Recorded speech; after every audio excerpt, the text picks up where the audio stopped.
Hello students, good morning. Welcome to your new lecture of fluid mechanics and hydraulics. Okay, in the previous session we have discussed about the syllabus of fluid mechanics and hydraulics, and now we are going to see unit number 1 fluid properties. Okay, तो आज जो है हम fluid properties देखने वाले हैं.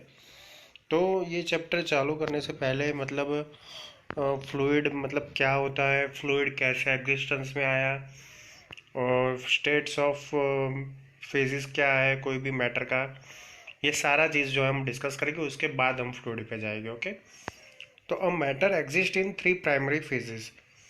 यानी कोई भी चीज़ होती है मतलब पूरे मतलब जो वर्ल्ड होता है उसमें वो 3 प्राइमरी फेजेस में होती है. एक सॉलिड, दूसरी लिक्विड और तीसरी गैस.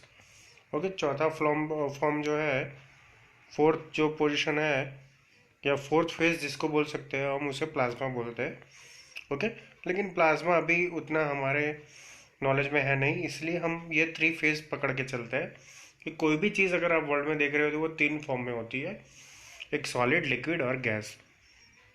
उसमें भी अगर हम लिक्विड और फ्लूइड जो पकड़े, हमारा जो सब्जेक्ट है वो फ्लूइड मैकेनिक्स है, तो फ्लूइड मैकेनिक्स जो होता है वो लिक्विड और गैस दोनों के कॉम्बिनेशन से बनता है. ओके, यानी कि फ्लूइड में दोनों टाइप के आ जाते हैं तो फॉर्म, लिक्विड और गैस, सिवाय सॉलिड को छोड़ के.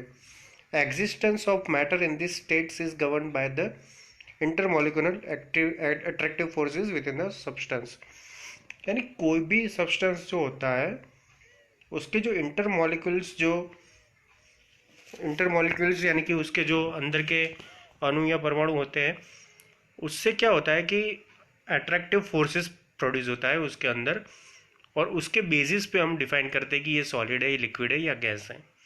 ओके, जिसमें से अगर देखना जाए अब तो ऐसे है कि very strong intermolecular attractive forces exist in solid which give them the property of rigidity.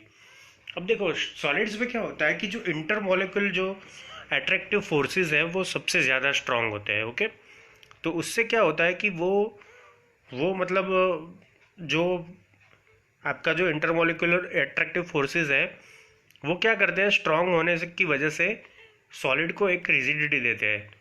Property of rigidity जो है वो सॉलिड में उसकी वजह से आती है. Okay, such forces are weaker in liquid and extremely weak in gases. जैसे लिक्विड में आपने देखा कि इंटरमोलिकुलर फोर्सेस जो है वो सबसे ज़्यादा स्ट्रांग होते हैं, उससे कम स्ट्रांग जो है वो लिक्विड में होता है, और उससे कई ज़्यादा वीक जो होते हैं वो गैसेस में होते हैं. Okay, therefore solid offer resistance to applied shear force and deform very little, while liquid and gas deforms continuously under the action of applied shear force. इसका मतलब है कि अगर हम सॉलिड के ऊपर अगर कोई shear force exert करते हैं तो वो डिफॉर्मेशन इतना ज़्यादा नहीं बताता है, अथवा तो अगर ऐसा है और बताता है तो बहुत ही कम बताता है, नेग्लिजिबल बताता है. ओके, और उसके मुकाबले अगर आप फ्लूइड देखो यानी कि लिक्विड और गैस देखो तो वो जो है वो shear force में ज़्यादा से ज़्यादा डिफॉर्मेशन दिखाता है. तो tendency of continuous deformation of a substance is called fluidity. अब देखो ये फ्लूइडिटी किसे बोलते हैं हम, टेंडेंसी ऑफ कंटिन्यूस डिफॉर्मेशन, यानी कोई भी चीज़ जो है वो कंटिन्यूस डिफॉर्म कितनी हो सकती है, उसको उसकी प्रॉपर्टी को, वो सब्सटेंस की ये प्रॉपर्टी को हम फ्लूइडिटी बोलते हैं. And the act of continuous deformation is called flow, और ये जो कंटिन्यूस डिफॉर्मेशन है उसे हम फ्लो बुलाते हैं. ओके, तो ये जो मैंने कन्वर्सेशन की आपके साथ, उससे आपको फ्लो और फ्लूइडिटी दोनों के बारे में पता चल गया होगा कि फ्लो किसे बोलते हैं और फ्लूइडिटी किसे बोलते हैं. ओके, देखो कोई भी मतलब मैंने जैसे बताया कि कोई भी मैटर होता है वो 3 फेजेस में होता है, सॉलिड, लिक्विड, गैस. अब ये सॉलिड कैसे है, लिक्विड कैसे है, गैस कैसे है, तो वो किसके बेस पे हम डिफाइन करते हैं, तो उसके अंदर जो इंटरमोलिकुलर फोर्सेस होते हैं, अट्रैक्टिव फोर्सेस होते हैं, उसके बेस पे हम डिवाइड करते हैं. अगर आप कोई सॉलिड मतलब चीज़ ले लो, सॉलिड मैटर ले लो, जैसे कि कोई लकड़ी है या तो फिर कोई आयरन है या तो कोई मेटल है, ऐसी चीज़ ले लो जो सॉलिड है, तो उसमें क्या होता है कि वो सॉलिड के अंदर के जो इंटरमॉलिक्यूलर एट्रैक्टिव फोर्सेस है वो सबसे ज़्यादा स्ट्रॉन्ग होते हैं, ओके, लिक्विड और गैस के मुकाबले। सॉलिड के मुकाबले अगर हम लिक्विड में देखें तो वो फोर्सेस थोड़े वीक हो जाते हैं, और लिक्विड के मुकाबले अगर हम गैस देखें तो वो बहुत ज़्यादा वीक हो जाते हैं, ओके। तो कोई भी मतलब मैटर है, उसका स्टेट जो है, उसका फेज जो है, वो डिपेंड किसके ऊपर करता है, उसके अंदर के इंटरमॉलिक्यूलर एट्रैक्टिव फोर्सेस पे डिपेंड करता है, ओके। ये चीज़ हमें जानने को मिली। अब जो लिक्विड और गैस होता है वो क्या होता है कि कंटिन्यूस डिफॉर्म होता है, उसके ऊपर अगर हम शियर रेजिस्टेंस लगाए, शियर फोर्स लगाए तो उसमें डिफॉर्मेशन आता है, ओके। तो वो जो डिफॉर्मेशन कंटिन्यूस आता है उसे हम फ्लूइडिटी बोलते हैं, और जिसकी वजह से यानी कि शियर फोर्स की वजह से वो आ रहा है तो उसे हम फ्लो बोलते हैं। तो फ्लो और फ्लूइडिटी ऐसे डिफाइंड होती है। तो ये सब जनरल इन्फॉर्मेशन थी कि लिक्विड क्या है, गैस क्या है, और आपका सॉलिड जो है वो क्या है। तो हमारा सब्जेक्ट यहाँ पे है fluid mechanics and hydraulics, okay. तो हम फ्लूइड के तो हम जो है वो फ्लूइड पे ही कॉन्सेंट्रेट करेंगे। फ्लूइड में मैंने जैसे बताया कि लिक्विड और गैस दोनों आ जाते हैं, तो अपना खाली एक फॉर्म जो है सॉलिड फॉर्म, उस पर हम कॉन्सेंट्रेट नहीं करेंगे ये पूरे सब्जेक्ट में, ओनली फ्लूइड पे कॉन्सेंट्रेट करेंगे। तो देखते हैं सबसे फर्स्ट कि फ्लूइड किसे बोलते हैं। When a body or matter flows from one point to another point on application of shear force, it is called fluid। देखो, यानी कोई बॉडी और मैटर अगर एक पॉइंट से दूसरे पॉइंट तक ट्रैवल कर रहा है, ओके, यानी फ्लो कर रहा है, travel in the sense flow कर रहा है, on the application of shear force, then it is called fluid. देखो, बहुत सारे बच्चे जो है डेफिनेशन लिखते हैं फ्लूइड की, तो उसमें वो लोग ये बोलना भूल जाते हैं कि on the application of shear force. देखो, कोई पर्टिकुलर जो मैटर और बॉडी है वो एक जगह से दूसरी जगह जाती है तो उसे हम फ्लूइड बोलते हैं। बट अगर आप डेफिनेशन लिख रहे हो तो आपको ये पॉइंट लिखना पड़ेगा compulsory, on the application of shear force, okay. तो ही इसके पूरे मार्क आपको डेफिनेशन के मिलेंगे। Fluids can be divide into two main categories. Fluid को फर्दरली दो कैटेगरी में मेनली डिवाइड करते हैं।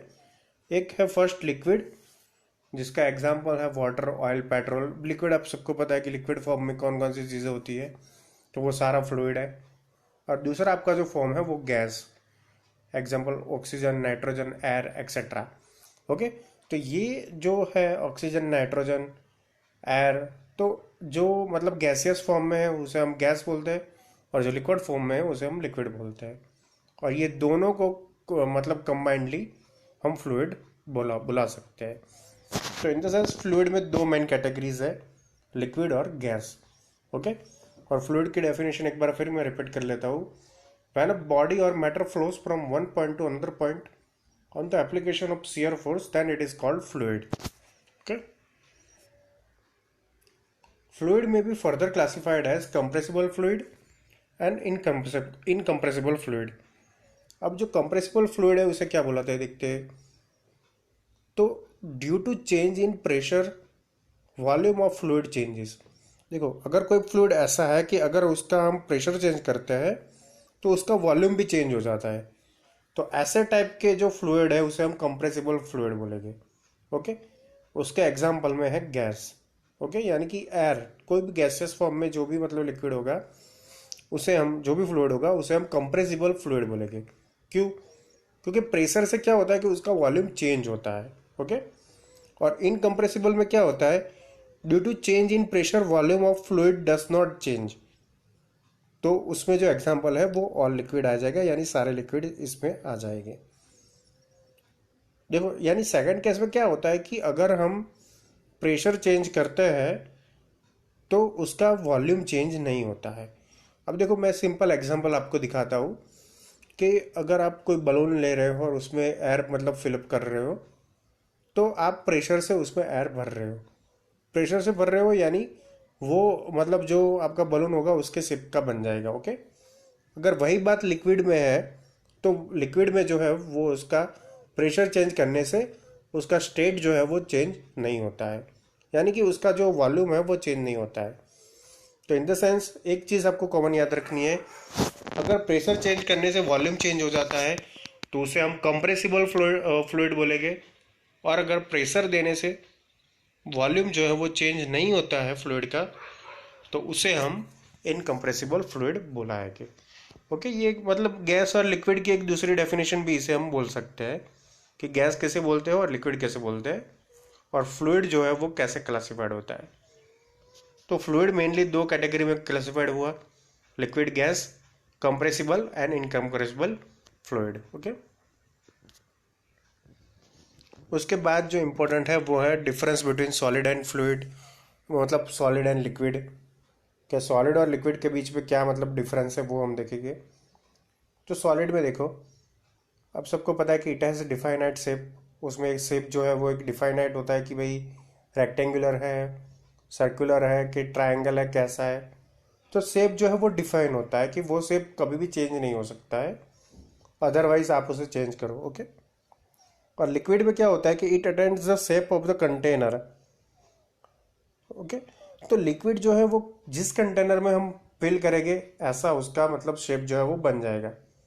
अगर आप मतलब सर्कुलर में उसे फिल करेंगे तो वो सर्कुलर बन जाएगा, अगर आप रेक्टेंगुलर में फिल करेंगे लिक्विड को तो वो रेक्टेंगुलर बन जाएगा। ओके, तो ये एक चीज़ है। फिर सॉलिड में distance between molecules is less. Solid में क्या होता है, देखो जो मॉलिक्यूल्स के बीच का डिस्टेंस होता है दो मॉलिक्यूल्स के बीच का वो कम होता है, और वही लिक्विड में distance between molecules is more. Solid में inter molecule cohesive forces are more. देखो कोहेसिव फोर्सेस इंटर मॉलिक्यूलर जो होते हैं वो सॉलिड में सबसे ज़्यादा होता है। इसकी वजह से ही मतलब जो मैंने आगे समझाया था वो आपको पता ही है कि कैसे इंटर मॉलिक्यूलर कोहेसिव फोर्सेस से क्या होता है।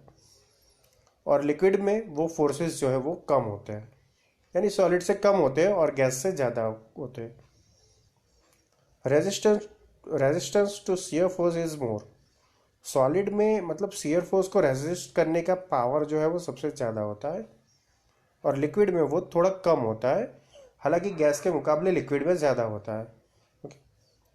It can resist tensile force as well as compressive force. अब जो आपका सॉलिड है वो टेंसाइल फोर्स जो है उसे तो बेयर कर ही सकता है, उसे तो रेजिस्ट कर ही सकता है, और उसके साथ साथ जो कंप्रेसिव फोर्स है उसे भी रेजिस्ट करता है। और लिक्विड में क्या होता है, उससे उल्टा होता है, it can not resist tensile force, it can resist only compression force. यानी कि लिक्विड में क्या होता है कि टेंसाइल फोर्स जो है उसे बैन नहीं कर सकता है। अगर आप टेंशन में उसे लाओगे यानी उस पर टेंशन फोर्स अप्लाई करोगे तो वो लिक्विड वहाँ से मतलब निकल जाएगा। Okay, but it can resist only compressive force. अगर आप उसे कंप्रेस करके रख सकते हो। ओके, जैसे आपने देखा होगा कि एलपीजी, तो एलपीजी है वो लिक्विफाइड पेट्रोलियम गैस है जो कि मतलब हम सिलेंडर में भरते हैं, जो सिलेंडर यूज़ करते हैं उसमें, तो वो लिक्विफाइड होता है। ओके, तो उसे हम कंप्रेस करके भर सकते हैं। ओके, लेकिन उसमें टेंसाइल फोर्स नहीं लगा सकते। वैसे ही सॉलिड में क्या होता है कि दोनों फोर्स जो है वो रेजिस्ट कर सकता है, यानी सॉलिड को हम टेंसाइल फोर्स में भी लगा सकते हैं, कंप्रेसिव फोर्स में भी लगा सकते हैं। ओके, तो ये जो है वो मेन पॉइंट्स है आपके डिफरेंस के सॉलिड और लिक्विड के बीच में। ओके, ये आपको याद रखने हैं, कई बार 1 या 2 मार्क्स में आपको पूछ लेते हैं जीटीओ में।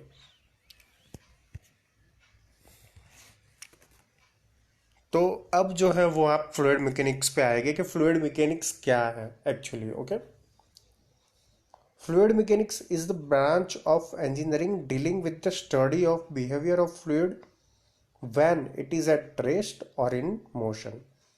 तो फ्लूइड मैकेनिक्स है वो मतलब इंजीनियरिंग की ब्रांच है जो कि डीलिंग करती है with the study of behaviour of fluid.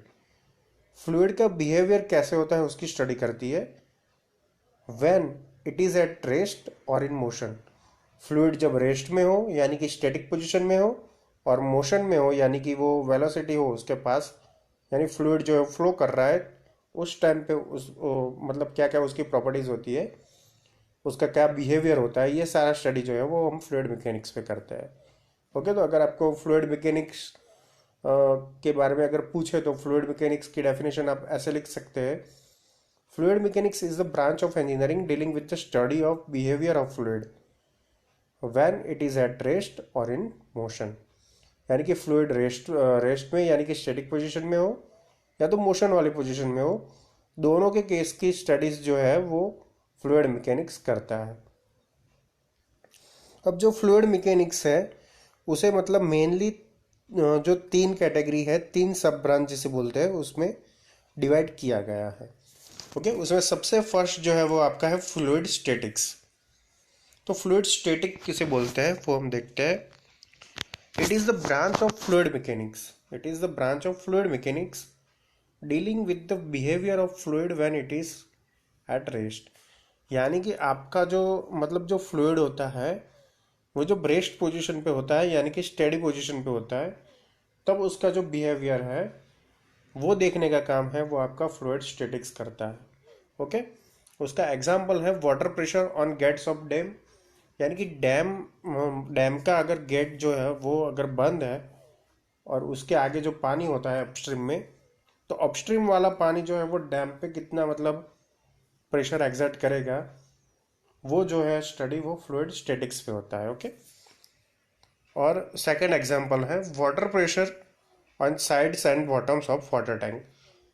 In the sense fluid statics आप समझ गए होंगे कि जो जहाँ पे फ्लूइड मतलब रेस्ट वाले पोजीशन में है यानी कि वो मोशन में नहीं है, एक जगह पे पड़ा हुआ पानी है, तो वो क्या क्या रिएक्शन बना सकता है, क्या क्या फोर्स जो है एग्जर्ट कर सकता है, वो हम फ्लूइड स्टैटिक्स पे देखते हैं। ओके, उसके बाद जो सेकंड ब्रांच है वो है फ्लूइड काइनेमेटिक्स। तो फ्लूइड काइनेमेटिक्स किसे बोलते हैं वो हम देखते हैं।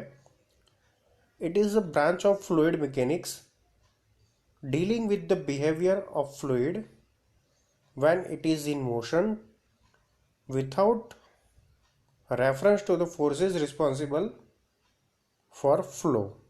ओके, तो अब देखो, एक बार रेस्ट वाला हमने पढ़ लिया, स्टैटिक में आता है, तो जाहिर सी बात है कि अब खाली जो है वो ओनली मोशन वाला पोर्शन जो है बाकी रहा है। तो मोशन में वो लोग 2 पोर्शन में डिवाइड करते हैं। एक में वो लोग क्या करते हैं कि जो फ्लो के लिए जो रिस्पॉन्सिबल फोर्सेस है उसको अकाउंट में नहीं लेते हैं। तो वो जहाँ पे अकाउंट में नहीं लेते हैं उसे हम फ्लूइड काइनेमेटिक्स बोलते हैं। ओके, यहाँ पे ओनली खाली मोशन की स्टडी की जाती है, वेलोसिटी की स्टडी की जाती है, और जिसकी वजह से ये फोर्सेस जो फोर्सेस की वजह से फ्लो यानी कि मोशन प्रोड्यूस हुई है उसे हम वहाँ पे निगलेक्ट करते हैं। तो ऐसी ब्रांच को हम फ्लूइड काइनेमेटिक्स बोलते हैं। उसके एग्जांपल है study of velocity of water, यानी कि वाटर की जो वाटर मतलब बह रहा है, फ्लो हो रहा है, उसकी वेलोसिटी की स्टडी करना, and study of acceleration of water, यानी कि एक्सेलरेशन की स्टडी करना, वो फ्लूइड काइनेमेटिक्स में आता है। ओके, उसके बाद जो आपकी थर्ड ब्रांच है फ्लूइड मैकेनिक्स की, वो है फ्लूइड डायनेमिक्स। तो फ्लूइड डायनेमिक्स में क्या होगा, सेम मतलब डेफिनेशन होगी। Fluid dynamics is a branch of fluid mechanics dealing with the behaviour of fluid when it is in motion, यानी कि जब वो मोशन में हो। अब देखो यहाँ पे विथआउट था आगे फ्लूइड काइनेमेटिक्स पे, डायनेमिक्स पे आपका विथ रेफरेंस आ जाएगा, तो उसमें होगा with reference to the forces responsible for flow. तो डायनेमिक्स में हम क्या करते हैं कि जो फोर्सेस अकाउंट है, यानी कि फोर्सेस जिसकी वजह से मतलब आपका फ्लो जो है वो स्टार्ट हुआ है लिक्विड का यानी फ्लूइड का, उसकी हम स्टडी करते हैं। ओके, काइनेमेटिक्स पे किसकी करते थे, ओनली मोशन की, और डायनेमिक में motion plus causes of flow, ये दोनों की स्टडी करेंगे। उसके एग्जाम्पल है चेंज इन प्रेशर। प्रेशर में क्या चेंज आता है, वो फ्लो थ्रू ओरिफिस। ओरिफिस एक वन टाइप ऑफ डिवाइस है जो कि मतलब फ्लो मेजरमेंट के लिए काम में आती है। जिसने हाइड्रोलिक्स पढ़ा है, डिप्लोमा वाले स्टूडेंट्स जो है उनको पता होगा कि ओरिफिस क्या है। ओरिफिस जब चैप्टर आएगा तब हम देखेंगे कि ओरिफिस क्या है। ओके, तो flow through orifice and impact of jet, तो ये सारी जो स्टडी है वो हम फ्लूइड डायनेमिक्स पे करते हैं। ओके, तो तीनों चीज़ जो है वो मैं रिपीट करवा देता हूँ आपको। एक जो है वो ब्रांच है वो फ्लूइड स्टैटिक है, जो कि फ्लूइड जब रेस्ट पोजीशन पे होता है तब मतलब हम स्टडी करते हैं, जिसके एग्जांपल थे जो आपका डैम है, वो डैम जो है उसके गेट जो है उसके ऊपर जो पानी होता है, उसके मतलब साइड में जो पानी होता है उसे हम जो है वो स्टडी करते हैं, तो उसे फ्लूइड स्टैटिक बोलेंगे। उसके बाद फ्लूइड काइनेमेटिक्स, जब आपका फ्लूइड मोशन में हो और without reference to the forces responsible for flow, जैसे कि वेलोसिटी ऑफ वाटर उसका स्टडी और एक्सेलरेशन ऑफ वाटर का स्टडी, तो ये सारा फ्लूइड काइनेमेटिक्स में आएगा। ओके, उसके बाद थर्ड है आपका फ्लूइड डायनेमिक्स। तो इसमें हम मोशन की स्टडी तो करेंगे, साथ साथ में जो फोर्सेस रिस्पॉन्सिबल है उसकी भी स्टडी करेंगे कि फ्लो प्रोड्यूस करने के लिए कौन कौन से मतलब जो फोर्सेस है वो रिस्पॉन्सिबल है। ओके, जिसके एग्जांपल थे चेंज इन प्रेशर, प्रेशर में कितना चेंज आया, flow through orifice and impact of jet. तो ये सारी स्टडी जो है वो हम फ्लूइड डायनेमिक्स पे करने वाला है। ओके, तो आज का जो सेशन था उसमें हमने देखा कि फ्लूइड किसे बोलते हैं, फ्लूइड का क्लासिफिकेशन देखा कि कैसे मतलब फ्लूइड क्लासिफाइड होता है लिक्विड और गैस पे, कंप्रेसिबल और इनकम्प्रेसिबल फ्लूइड दोनों की डेफिनेशन देखी, difference between solid and fluid देखा। उसके बाद फ्लूइड मैकेनिक्स किसे बोलते हैं और फ्लूइड मैकेनिक्स की कौन कौन सी ब्रांच है, जैसे कि fluid statics, fluid kinematics and fluid dynamics, वो देखा। ओके, तो इसके बाद हम जो नेक्स्ट मतलब लेक्चर में देखेंगे कि प्रॉपर्टीज ऑफ फ्लूइड क्या क्या है। ओके, तो ये सारा आपका मतलब इंट्रोडक्शन टाइप था कि कैसे फ्लूइड क्या है, फ्लूइड मैकेनिक्स क्या है और वो कौन कौन सी ब्रांचों को अपने अंदर इंक्लूड करता है। Okay students, thank you for watching and keep watching for updating videos of fluid mechanics and hydraulics. Thank you.